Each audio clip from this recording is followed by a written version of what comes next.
Oh my gosh, I'm so excited to dive into today's episode with Ava. We met, it's been a little over a year and a half now. We were both speakers at the Rich Queen event. And the two of us, I felt like just really hit it off. And I thought that it would be really interesting to dive into having a conversation around disrupting industries and really some of the consciousness, some of the evolution that's had to happen in order for you to succeed. So, welcome, Ava. I'm so happy to have you here. Thank you for having me. I'm so excited for this conversation. I feel like it's been a long time coming, and it's crazy to think that it was almost a year and a half ago or about that since we first met. I know it's been a wild year and a half. It feels like just yesterday, but it also feels like a lifetime ago, literally at the same time. I want to dive right in, and I don't want to go all into like what is your story about this, that, and the other. I want to get into the meat of like who you are. What was the inspiration for your entrepreneurial journey? Well, I feel like this kind of goes back to my story and where I began because I know that you would agree with this. So much of entrepreneurship, I think, in the beginning stems from this deep desire to fill the voids and the gaps that at some point in your own journey you didn't have. And for me, entrepreneurship, I kind of fell into my late teens into mid 20s. I was constantly running away from my experience as a teenager. I had a lot of financial trauma in my years between like 15 to 18 with my mom and my little sister. And I remember getting evicted from our tiny one bedroom apartment when I was 16 years old, and my mom having to go to the food bank every single week to pick up groceries for us. One morning we walked out to her car and she had a boot on her car tire because her car was getting repossessed. And in those angsty teenage years, I had a lot of anger. And I remember that anger created this moment for me where I made a vow to myself that I would never be in that position again and that I would never put my family in that position again either. And so my entrepreneurial journey really stemmed from this rebellion around my circumstances. But ultimately, where it originated was being in my digital marketing job, which I embellished the hell out of my resume to get, and realizing that I was gaining all of these really valuable skills, but I was applying it to things that I just had no passion around. And at that same time, I was experiencing a lot of burnout, a lot of hormonal issues, migraines every other week. So I found yoga, I found the wellness space, and I was really passionate about it and realized that there was this whole community of individuals online that were not only creating community around yoga and wellness, which was so different than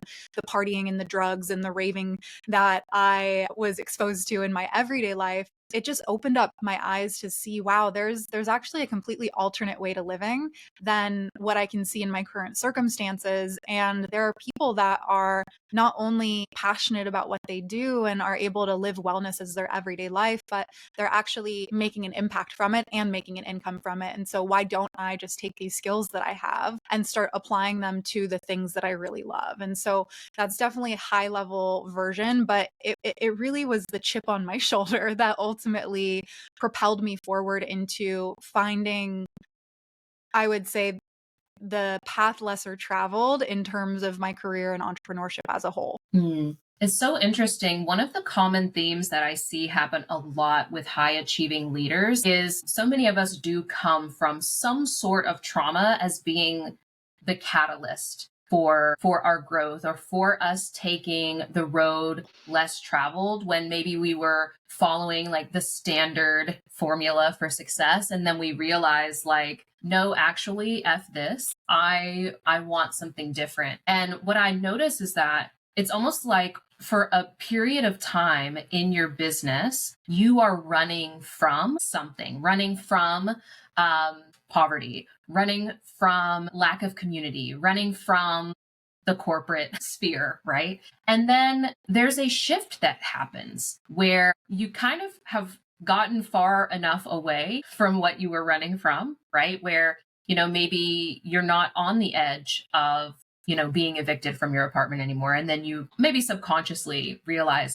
I don't have to run away from something anymore. Have you noticed that? And have you made, like, what was that transition like to shift more into running towards something or being pulled by something rather than running away from what you don't want? Oh my God, so many times, especially in the last, I would say 5 years. For me, one of the biggest aha moments was that the running away from was still stemming from that place of wounding where things actually weren't getting that much better. There wasn't the inspiration to run towards something that felt really like divinely guided. And because of that, I deeply believe that there was a lot more forcing rather than flowing. And so I remember the end of 2019, this was 3 years into my business, just feeling so defeated. I was living in LA. It's so funny because I'm in Manhattan Beach right now. And this is definitely a part of my like breaking point. I was living in LA,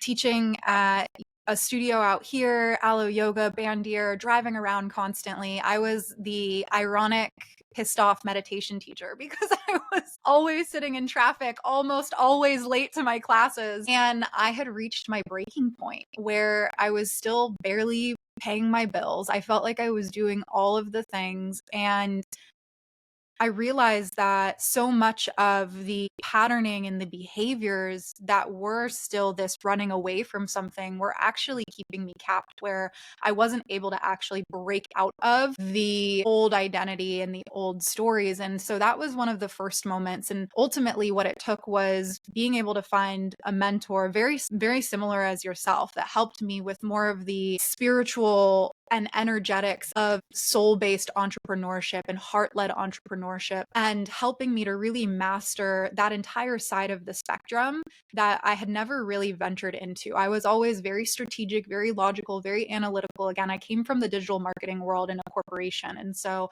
I had the things down, but what I didn't have down at that point was the heart. And I think that once you find the heart, that's really when you start getting pulled towards something rather than running away from something. And so the work that you do is so important because I think that that can change so much for so many individuals that do feel like they've hit a ceiling within their own success and impact and financial income as well in their businesses. And so that was massive for me. And then the second time was several years later, after I had mastered a lot of the energetics, but was still noticing that I was in this constant state of not enoughness. And I remember looking around at my life, and I lived in La Jolla, California, which is, one of the most affluent areas in the United States. I was married. I had the beautiful home. I had my friendships. I had the money in the bank, and I felt like an outsider in my own life.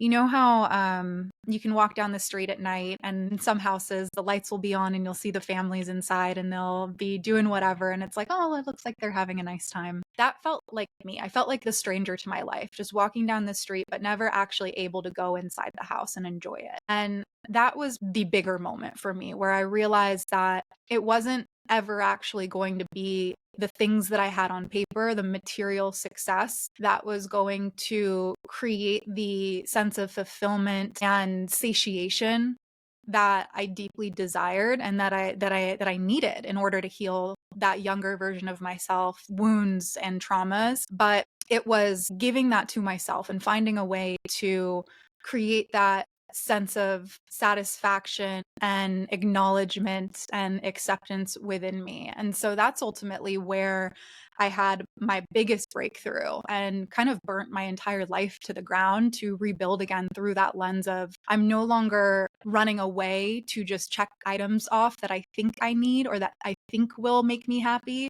But with this newfound understanding of truly having it all and realizing that the having isn't what gives you that sense of fulfillment and satisfaction, and building from that space. So it's been a journey. I think that we're a lot like onions, right? We're going to learn a little bit about ourselves and take that and hopefully implement it and let it change us. And then as we peel back that next layer, there might be another truth that comes up that we didn't necessarily know was there. Yeah. Oh my gosh. What's really, really interesting that I've also experienced on this journey is there's so many things that I thought that I wanted, right? That I would put on my vision board and I'm like, yes, that's exactly what I want for myself. And then along the way, I would say that I experienced it a lot earlier in my life, which I'm really eternally grateful for, because now I see that there are a lot of people who are older, who are in their 30s, 40s, even 60s, who are having that revelation. I realized that for me, when I sat down to make my goals and like paint the vision of what I wanted my business to be, I didn't know that it was actually someone else's idea of what success looked like, which was kind of why I felt very disconnected from the success that I had created, even though it was what everyone else says that you should want.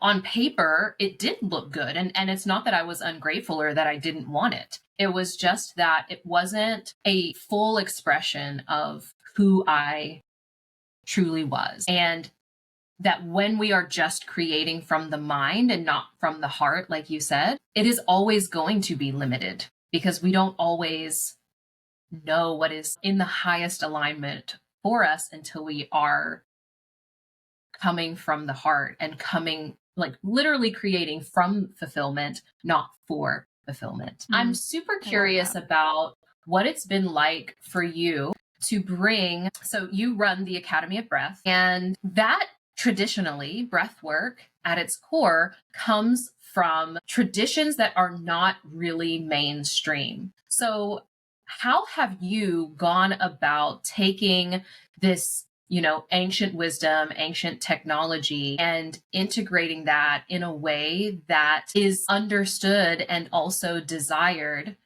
by the mainstream market?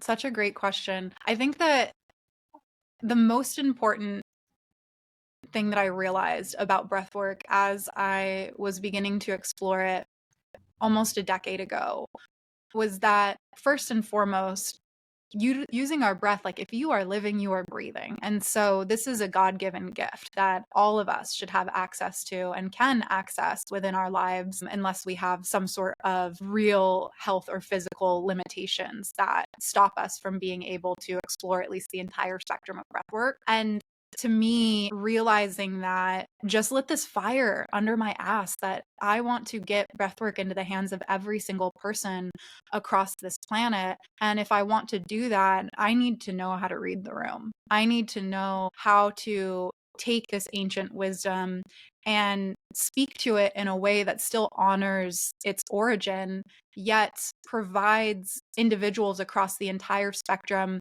with at least a slight opening in the door so that I can get my foot inside and show them. Because words truly cannot fully encompass the gift that is our breath. And trying to speak to it using our limited language actually does it such a disservice. It's the experience, it's actually embodying it that allows for an individual to begin to fully understand what it means to have a devotional practice with our breath that we use in our everyday life. And what I found was that going into a yoga studio, you could speak all day about the origins of pranayama and hatha yoga and the experience of incorporating it as a God-given practice. However, to go and get on a Zoom with a corporate company and a group of 30 individuals who maybe didn't even sign up to be there, but their boss just said, hey, we're doing this team building and it's going to be breathwork today.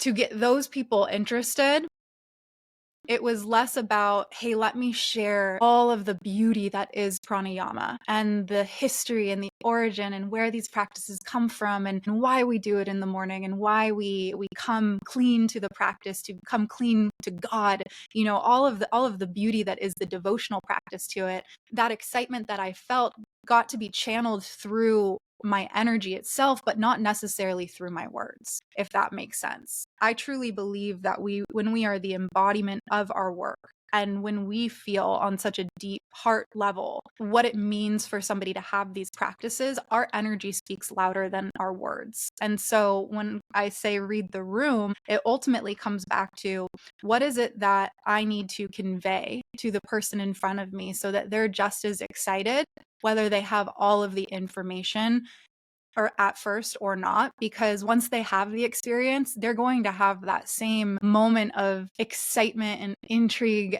an inspiration that I had in my first practice when I wondered, what the hell just happened? Where did I go? What did my breath just do? And as a teacher, I've always found that it's more compelling to let the student come to you with their questions versus try and word vomit all over them to convince them as to why they should do something. Does that make sense? Yeah, 1000%. It does. One of the things that, like, I have a question behind this question, honestly, because one of the things that is always top of mind for me and has been a part of my own evolution has been my thinking around like maintaining the integrity of certain spiritual practices, lineages, ideologies, etc., and being a leader who is bridging paradigms, who is really called to bring forth one aspect of whether it be spirituality or transformation or, you know, a way of thinking, a way of life, and bridging that into another area that might not be exposed to it, and introducing some things like I come from, you know, a shamanic background, and I've fallen on my face multiple times in, you know, either not reading the room fully or also just feeling like I'm blindsided by some of the things that I just didn't know that I didn't know that other people didn't know, if you get what I'm saying. Mm-hmm. So, have there been any instances of when you didn't read the room and what happened? Yeah, I mean, I think that there have been more moments where I've come in hot and heavy trying to be that bridge for people and have seen eyes glaze over, interest begin to kind of, move in a different direction or wane. And to me, it's challenging. It's hard because it's kind of heartbreaking because to me, I give my whole life at this point to the practice of pranayama and to the yogic traditions in which they come from. And I teach traditional pranayama. I don't teach Wim Hof. I don't teach holotropic or transformational breath. Those breathwork practices are beautiful, but they are Western. They're not the Eastern practices that have been around for thousands and thousands of years. And so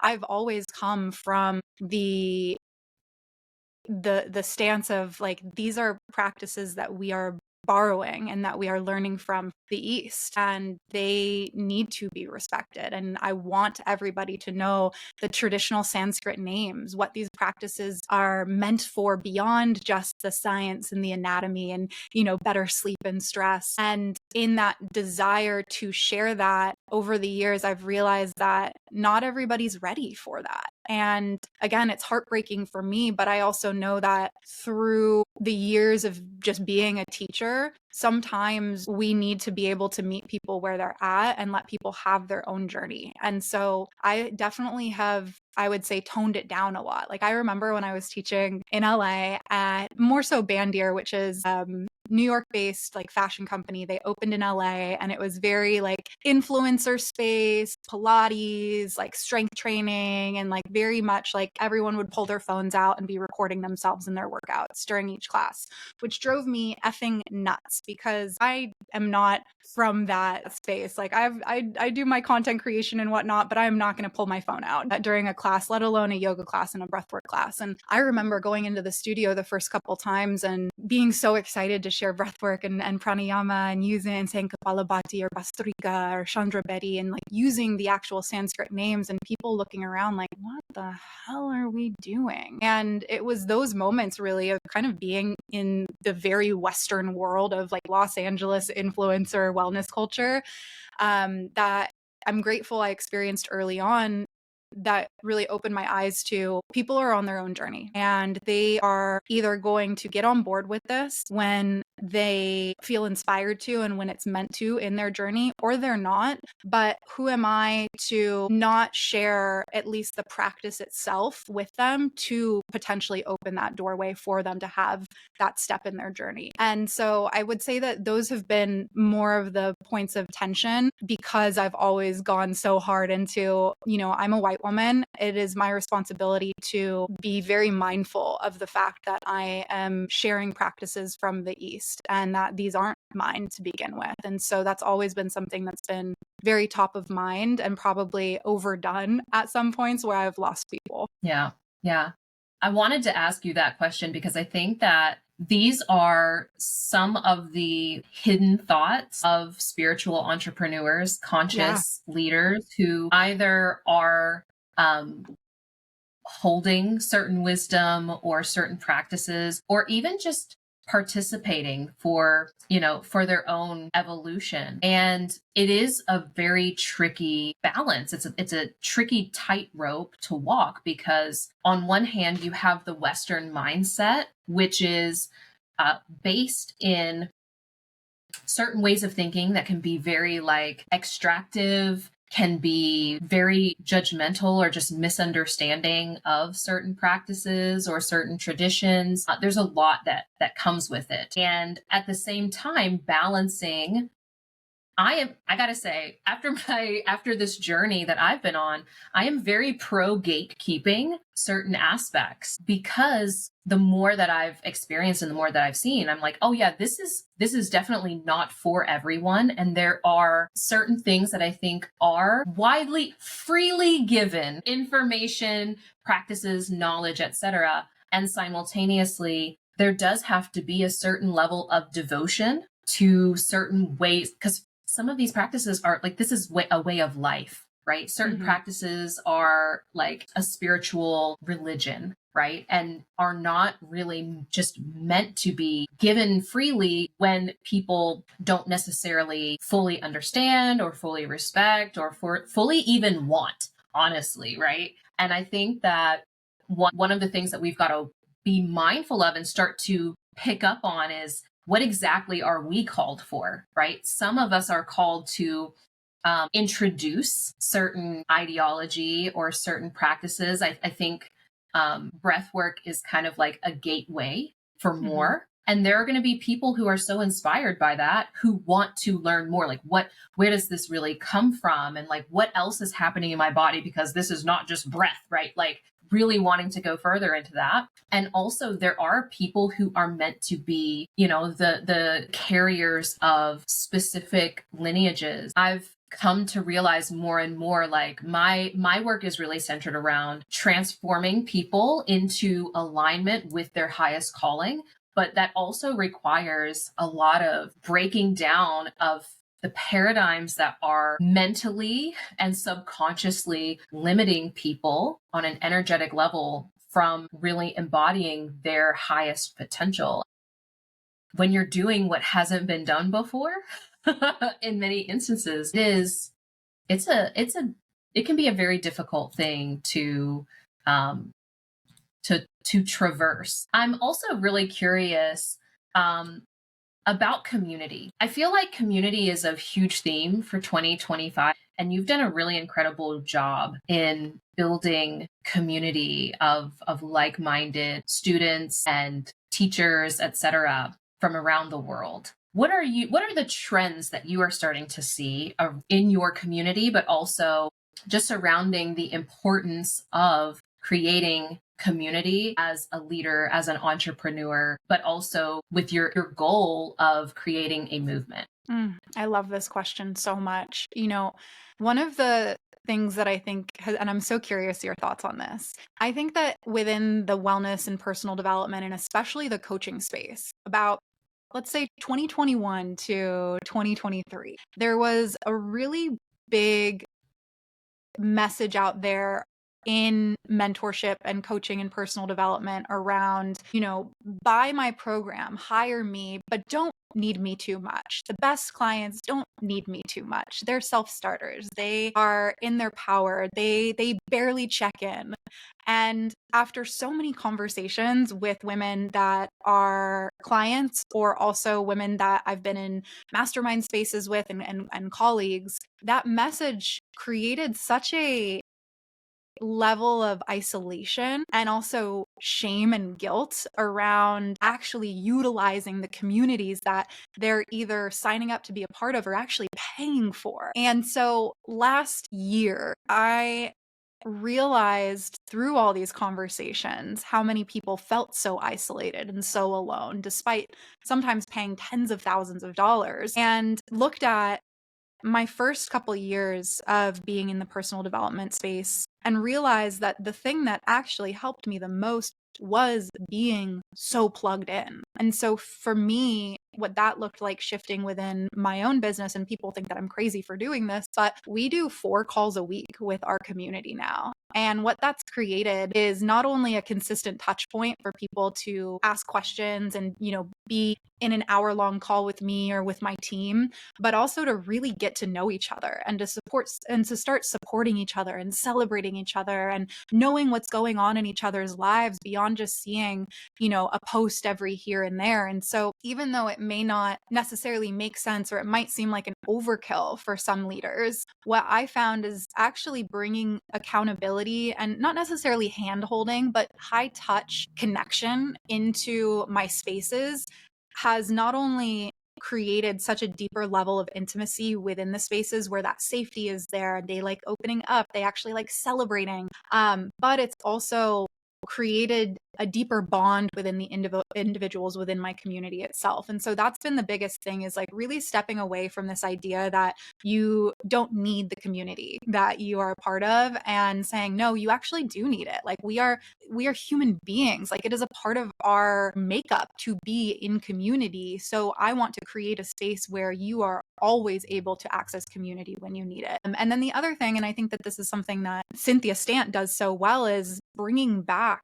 the ability to be together in person. And, even though it's not always the easiest thing to do and it may not make you the most money, but creating events and experiences and meetups to actually be with your people in person takes away this idea that you are separated by a screen or even like pedestaling certain people, because when we're together in person, it's so much easier to see like, damn, we are all so the same and we're experiencing so much of the same. And I think that closeness just creates such a level of connection that while yes, we can still create depth with each other online, there's nothing quite like being able to sit in circle together or spend, a week in Maui, diving into the things that we love together. And so I would say that those are the 2 biggest things, is like really over the last 2 years, we've focused a lot on in person, but then also on just ramping up the accessibility to me, to my team, and to each other. Yeah.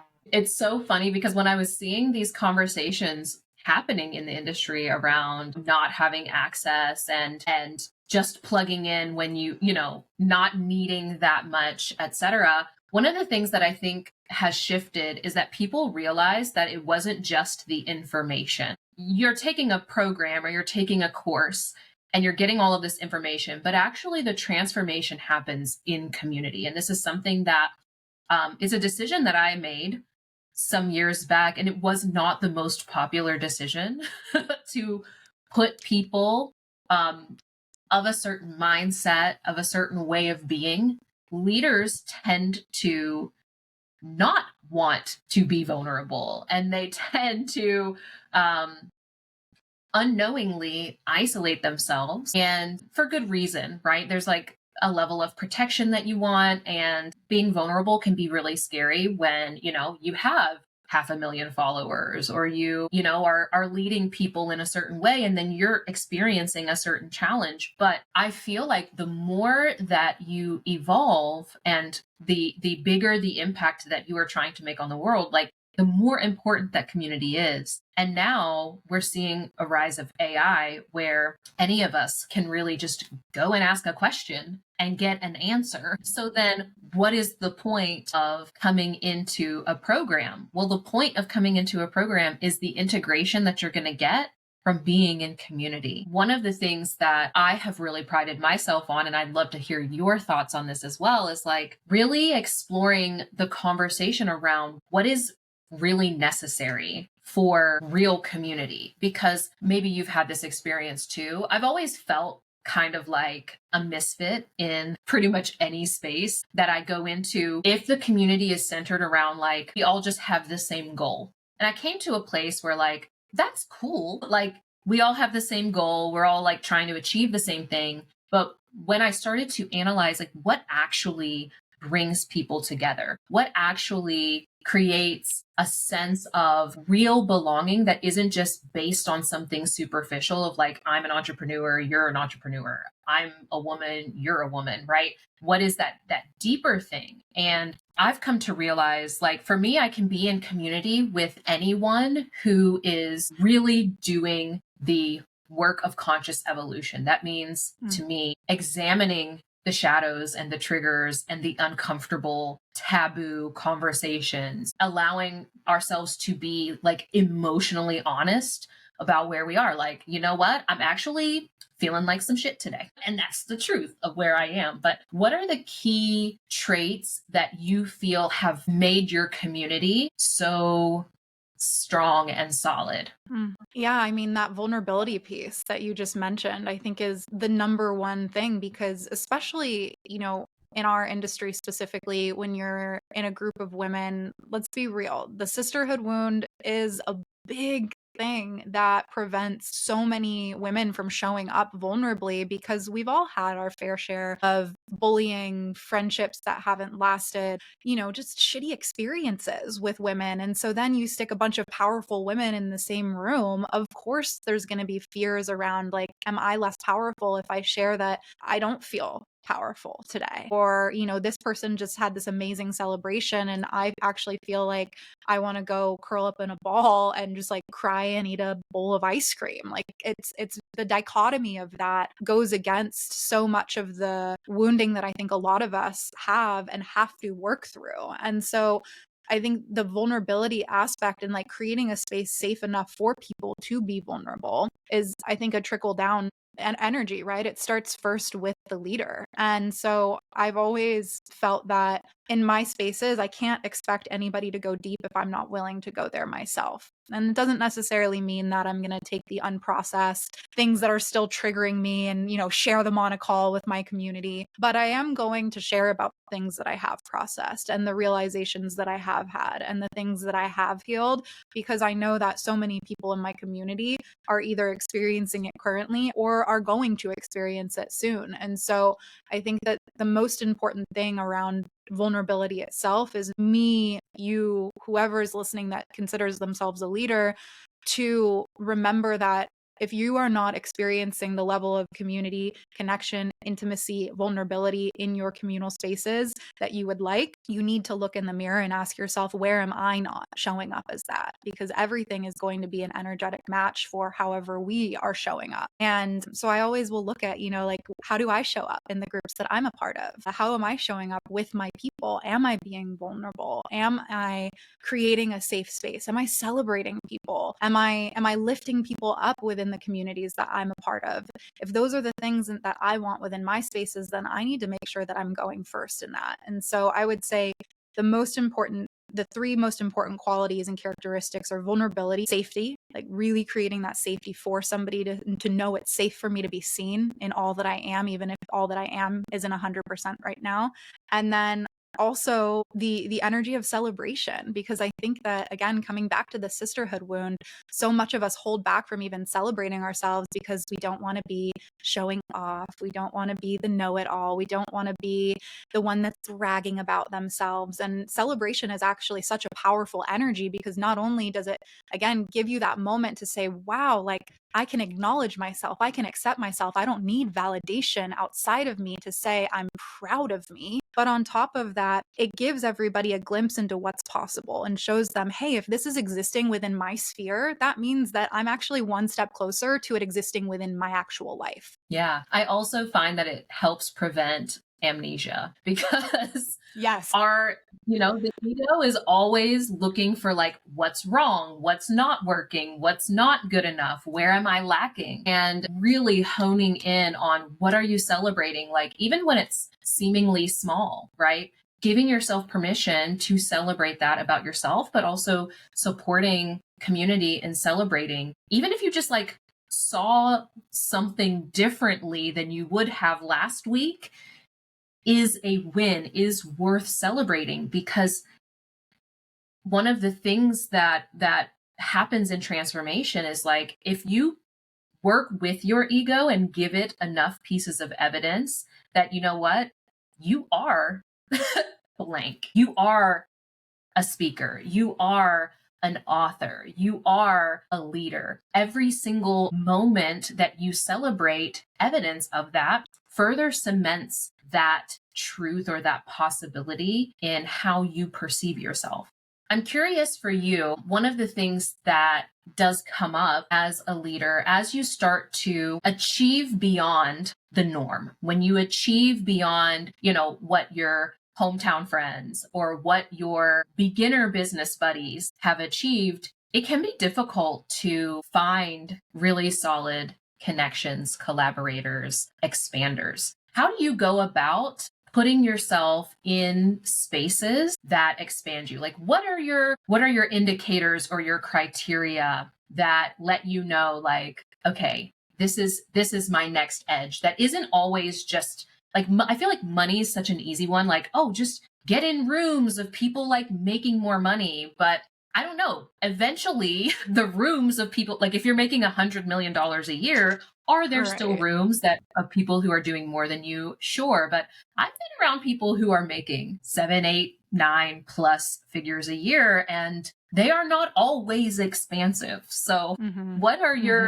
your kind of your clues that you are in the presence of expansion? I love this so much. So I'll tell a story to answer this question. Earlier this year, I got invited to Dean Graziosi and Tony Robbins' headquarters in not Sedona, Scottsdale, their mastermind company, and they were bringing together a bunch of their top partners that they work with on certain launches. And I remember first and foremost getting the invite and being like, holy crap, what? This is not a room I've ever played in before. This is crazy that even like a caliber of this leader is reaching out and inviting me to be a part of this. And there was that feeling of, I would say, a little bit of imposter syndrome that came up in that moment where I was like, wait, am I like meant to be in this room? And I felt it again when I walked into the room. And sure, there were definitely people that made way more money than me, but it wasn't like it was just a room of coaches. It was a room of tons of different individuals of different ages, different types of businesses, different levels of wisdom. I remember the man that sat next to me had been a documentarian his entire life and was sharing with me all of these incredible stories and documentaries that he had created and people that he had sat with. And I remember feeling like, wow, I am the young buck in this room. And there was a moment where I had to excuse myself and walk into the bathroom and put a hand on my heart and a hand on my belly and just take some deep breaths and remind myself, Ava, you deserve to be here. You wouldn't be in this room if you weren't meant to be here. And so soak it up. Let yourself be the young buck. And so I think that there's a level of imposter syndrome actually that will come up when you are in a stretchier room. And the thing is, you need to know what to do with that, how to alchemize that imposter syndrome when it comes up, because you are meant to be there and you are worthy of being there and you're deserving of being there. And so I think that was one of the biggest indicators for me was, wow, this actually feels a little bit uncomfortable because I'm not at the top here. I am kind of at the very beginning and feeling this energy of there's so much for me to learn in this space that shifted me from a state of fear or maybe unworthiness into a state of excitement and intrigue and curiosity. And so I think that that's like the biggest thing is realizing that you might actually, in rooms that are bigger than you, that are stretchier and more expansive, feel a little bit of imposter syndrome. But the imposter syndrome isn't there to say, go turn around or don't go do this. The imposter syndrome is there to say, can you get curious and can you realize and do whatever you need to do in terms of your spiritual practices to remind yourself that you're meant to be there, and then let yourself have fun, because it's never healthy to always be the top dog in every room that you walk into, because that's how you end up stalling out and no longer growing. And so I would encourage anybody that's listening, like this year, especially like getting in those rooms. Makhosi, I know you have an amazing mastermind as well. Like those are the types of rooms that are going to stretch you, like you said, not just in, money and impact or in income, but also in like spiritual depth too. Like I think that those rooms are also so valuable because you might be completely neutralized around the energy of money, right? You might go into a room with nine-figure business owners and billionaires and be like, this isn't expansive anymore. But you might walk into a room of 10 women who are willing to talk about, sexuality and tantra and feminine energy and be like, wow, this is outside of my comfort zone. And those are the rooms that that feeling is what really tells us, ooh, this is stretching me in the right direction. Oh my gosh, this is such a good example because, that period of time in the industry, 2021 to 2023, there were so many masterminds, coaching programs, et cetera, that were all centered around, a specific industry. And I think that in certain instances, especially like if you're entering into a new industry, for example, and you don't yet know the basics of an industry, you haven't really like got your foundation in a specific industry, I find that that's a time that it can actually be more beneficial to like be in a room of coaches if you're going into coaching, for example, right? But once you've gotten to a certain level where you really have at least some business 101 in your own industry and have that foundation set, I personally find that being in a room of people who are in different industries, who have very different perspectives and very different ideas, can be so expansive. And this is why I've just run my groups in this way. I don't target one specific industry. You get so many amazing insights and ideas and just different perspectives when you are learning from people who aren't necessarily doing the exact same thing that you're doing. Right. And I take so much of my inspiration from the fashion industry, from philosophers, from like what's happening in politics or whatever, just random places that give me inspiration. And I pull those into the work that I'm doing. And so it creates a different level of innovation. Right. Mm-hmm. But also, for me, I'm in different groups for different reasons. And I think that that's okay. But I've always prided myself on being the kind of person who is completely comfortable going into the uncomfortable conversations, like the taboo topics around money, around sexuality, around racism and misogyny, and, what it means to be a woman instead of doing things like you were taught as a man, right? All of those kind of uncomfortable taboo topics are kind of my jam. It's in my astrological chart. But I think that just developing some conscious awareness around where you are and what is the medicine that's really necessary for you in your next evolution is so important to making sure that you get into an aligned space, and also letting go of expectations as well. Like I deal with a lot of type A people who have certain expectations of like, I need a step-by-step curriculum that is like this, this, and this. And I'm like, and that is the thing that's been holding you back. What you need is the medicine of spontaneity and of being guided by intuition and following your higher self and trusting that it's going to bring the obstacles that are really the opportunity for your evolution.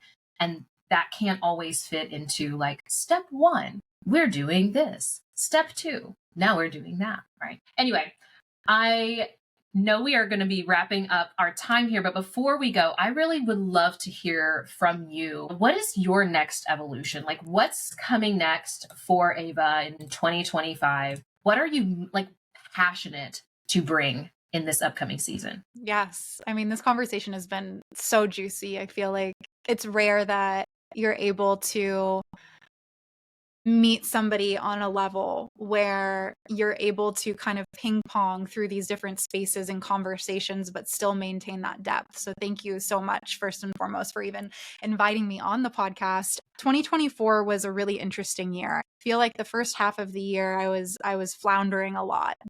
My word for 2024 was creativity. And within that, I wrote my first book, which was a incredible experience. It was so cathartic. It was fun.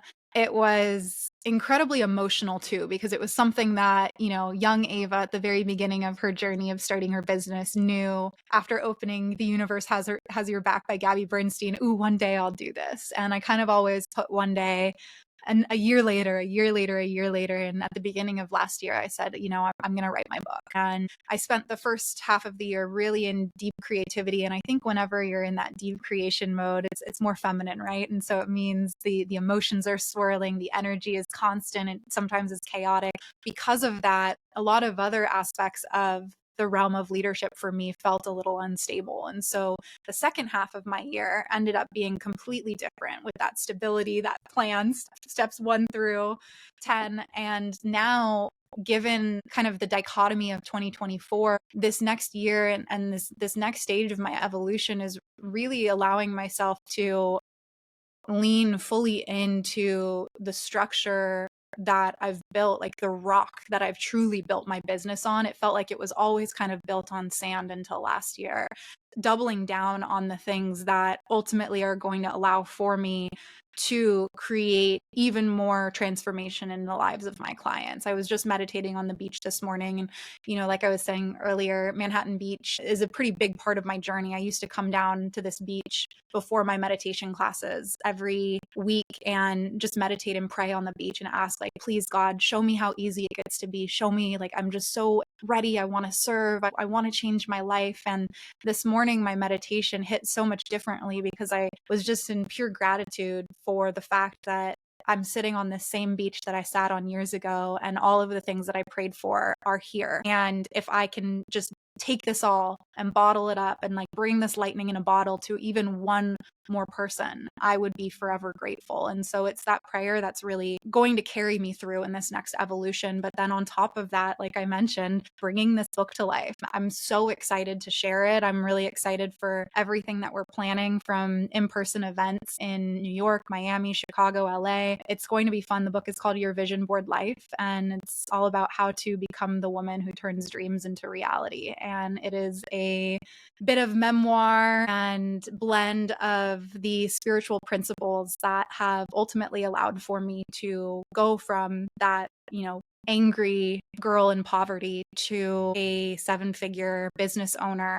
So I'm really excited because I've always looked at this book and whatever book I create as being kind of that gateway to the young girl who knows that she's meant for more. And so it's going to be absolutely crazy for this book to come out. Like, I don't even know what I'm going to do once it actually hits the hands of the people in my community and further beyond that. So that'll be happening in spring of 2025. But then a lot of everything that we just talked about too, like in-person events, retreats. I'm excited for all of it and just really grateful. I'm in a big season of everything I have is enough. So anything on top of this is just truly the cherry on top. I love that. I love that so much. Well, I, for one, cannot wait for your book to come out. I'm a big reader, and this year, one of my biggest goals is to read like nobody's business, because I've kind of set it to the side for a while. And I feel like, I don't know, it's interesting, like 2025, it feels like kind of nostalgic in that we're bringing back some of the old school human things, like in-person events and books, and all of these ways that I think really ground us in our humanity, in our connection to ourselves and to one another. And I'm really excited for that. Not that I'm not excited about AI and what's happening virtually, but I'm excited to see leaders like you bringing back some of the oldies but goodies. Yeah. With a book. Yeah. It's kind of like the fringe things to do now, right? Like the events and retreats and books. It's all on the outskirts of what the personal development industry had to turn into because of the pandemic. And now bringing it back, it's like, oh, you're doing retreats? That's cool. No one else in my sphere is doing Ava, retreats. are you going to put a course on CDs? No, it'll be one of those tapes that you stick in the car that has the little aux cord into it. Oh my gosh, that would be hilarious. Even just to do that for fun would be absolutely epic to do. Yeah.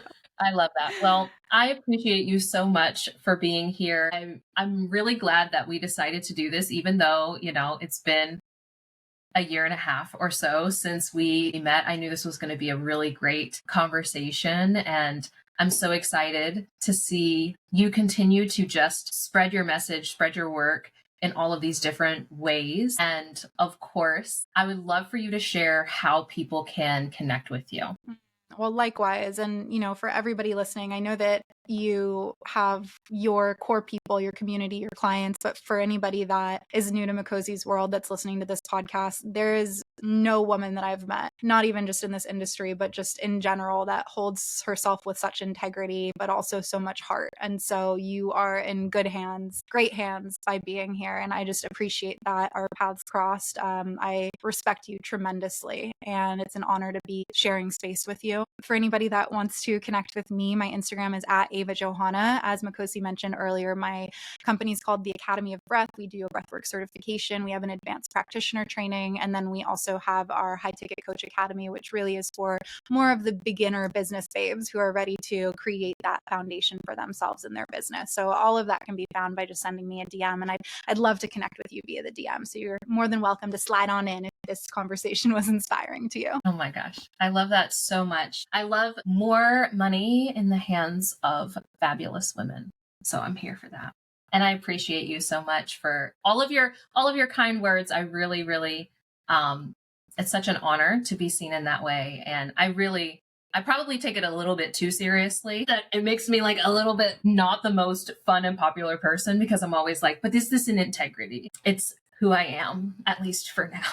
It's important. Anyhow, it is really important. And like I said earlier, when we are leading in the new era and we are challenging the way that things have been done, and we are walking these tight ropes of bridging systems and ideas and bringing work into areas that it hasn't been done before. It takes a lot of consciousness to do that. And it's an ever evolving thing. And so I appreciate you sharing all of your incredible insights from your journey. There's so many amazing takeaways that I know are going to have an incredible impact on anyone listening. And with that said, this has been Euphoric Evolution, and I will see you next time.